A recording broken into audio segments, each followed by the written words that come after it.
hazards, we're not so good at doing the outrage. Paradigm shift, and I think to a group of economists, Daniel Nelson and me strikes a chord. The economy is a wholly owned substituted environment and not the other way around. So in February 2008, the government announced an independent review, yet another one, because we have these periodically, into our quarantine and biosecurity. There were two economists on it, a grain grower and a poultry nutritionist. Not surprisingly, a lot of the emphasis of the report is on the economic side. The report came out in December 2008 and the government agreed in principle to its recommendations. The conclusions were interesting. The fundamental conclusion was that Australia operates a good biosecurity system, indeed one is often the envy of other countries given its comprehensiveness, transparency and scientific rigour. And that we operate sound quarantine and biosecurity systems that can be improved further to deal with increasing risks, and he mentioned those as being climate change, globalisation and increased trade. Mike, 6 minutes. Yep. He said also that the system is far from perfect and has been subject to strenuous criticism both at home and abroad for carelessness, opaqueness, excessive time delays and so on, for being both too restrictive and for being too liberal. And he noted that it's always hard to please everybody and that despite rigorous scientific analysis, some issues remain inherently matters for professional judgment.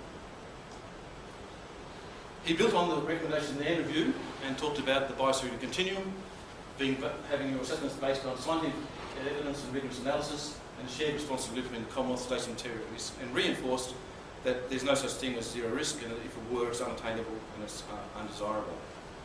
He listed those things as the major challenges that he saw, similar to the list that I put up before. He made recommendations about establishing a new authority, upgrading the Quarantine Act, a new national agreement on biosecurity with states and territories, and moving away from mandatory intervention targets to what he called the risk-return approach, which will relate well to economists.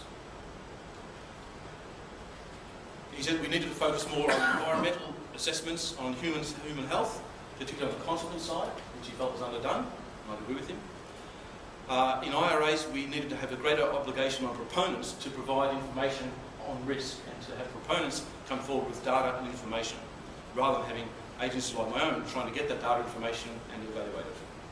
We need more on internal quality assurance and audits, and we need an increased role for the Commonwealth post-border on monitoring surveillance, agreed pest and disease priorities, improved quality use of laboratory diagnostics, and on R&D. He wanted increased resources, and both for IT and ongoing resources for training, audit and all the things he mentioned. And that was to come from different areas: increased budget funding, a return to 100% cost recovery for export certification, review of cost of passenger movement charges, and matching commitments from states and territories. All of that's happening in an area where science is, the role of science is changing. We're seeing science as a broad discipline, and to provide that input to policy, people like myself have got to grapple with the greater complexity and uncertainty. We need to have other approaches. Scientists like to be in that green area where you've got classical reductionist scientists, you do a trial and you run some controls and you look at some measures and you do a Latin square design and some stats and you know what's going on. When your decision stakes are higher and your system's uncertainty is greater, you're into what's called professional consultancy, and you're providing advice and judgment. You go beyond that into what's called post-normal science, and scientists get very uncomfortable with that for some reason. It recognises the need for a new style of science to address these complex issues. And often when the policy involves science, we find the issues are complex, the facts are uncertain, and the values are in dispute rather than just the facts, and the stakes are always high. And nearly always, the decisions are needed urgently. In P&S, you're getting science to go beyond certainty to extended dialogue, an expert by a peer community. Hard facts are replaced by extended facts and informal knowledge and experience. Difficult things for classical scientists to swallow. But we're asking or suggesting that traditional science should be informed by these different perspectives. Taylor talks about black swans, and the sorts of things that I deal with are lots of black swans. These are events like when the Europeans first came to Australia, they've never seen a white swan. These black things, they can't be swans because all swans are white, we all know that. These are outlier events, very low probability, very high impact, and low predictability. So what's an example might be swine flu that came from pigs into humans a couple of years ago and was going to lead to all of us being infected and massive deaths and a 1918 type pandemic. It didn't happen. So sometimes the highly expected things not happening are also black swans.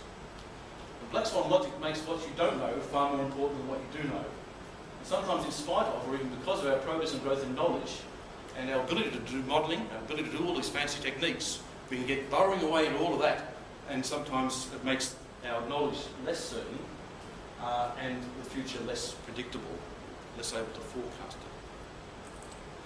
I'll finish quickly with some challenges to the scientists working in this area. I think we need to get more into environmental accounting, better science-based measures of total cost of food and fibre, of carbon, nitrogen, phosphorus, water and energy. We're going to face animal welfare issues. How do we get science measures of those animal welfare? It's a very difficult area. Loss of emotion, not too many hard facts. When you're doing responses, how do you get rid of animals quickly, if you need to get rid of them, in cost-effective ways? Outbreaks in Korea at the moment of foot and mouth disease, the major problem they're having is getting rid of animals. They cannot get rid of them quickly enough, and it's led to them accepting it's going to be endemic. And they've spent something like $3 billion US trying to eradicate a disease over the past 2 months. We have to get better surveillance for remote and free-living populations, aquatic animals and wildlife, where these things are coming from. And we need to get better at working on surveillance of risk factors, things that make it more likely that disease is going to occur and emerge in an area. We need to ensure that we use the better diagnostic technologies that are available, make sure we use valid tests, and we capture that information from those tests. On the animal side and the human side, vaccines are important. The advances in vaccines are enormously powerful, but there are market failures occurring. We cannot get overseas manufacturers to license vaccines in Australia because our market's so small that it's not worth the bother. So we can't get vaccines into here, for example, bird flu, because manufacturers overseas, well, the chances of Australia getting it are low, the chances of them actually using the vaccine anyway are low because we'll probably slaughter out, and so it's not worth the bother. So we have to develop policy arrangements to work up with vaccine banks and so on. Similarly, we need to have better strategies to counter resistance against antimicrobials, virus, and anthelmintics and insecticides and so on. And ultimately, we're going to have to work on demonstrating the safety to satisfy our publics and our politicians of new technologies such as GM, nanotechnology and gene therapy and so on. What I'd like to leave you with, if you remember anything, is that from where I sit, I've been on a steep learning curve all of my 30 years working in this area, both overseas and here. And I think of bird flu, it covers all those things, from social to policy and political. I was trained as a T, and I can do the T very well. But I've got to learn to work with and understand the S's, the drivers of why that chap is actually kissing the fighting cock. If you do that, I assure you it's a good way to catch bird flu. Otherwise, it's extraordinarily hard to catch. But if you do that, and the reason you do it is you're trying to get a measure of his tidal volume, because you've got the bird with the biggest lungs, he's the best fighter. And they do that, and they get bird flu. You drink duck's blood, which is a custom, you'll get bird flu. But if you're doing normal things, washing your hands, you're not going to get bird flu. You have to understand that, you have to understand the epidemiology, you have to understand the economics, and this is a disease that's causes enormous livelihood losses around the world as animals are being slaughtered left, right and centre. Are there better approaches to vaccines? I don't believe this is going away, it's going to stay there forever, and eventually will come our way. There are environmental aspects because of the wild bird interactions. How do you control those interactions? There are ethical aspects about do you keep killing birds?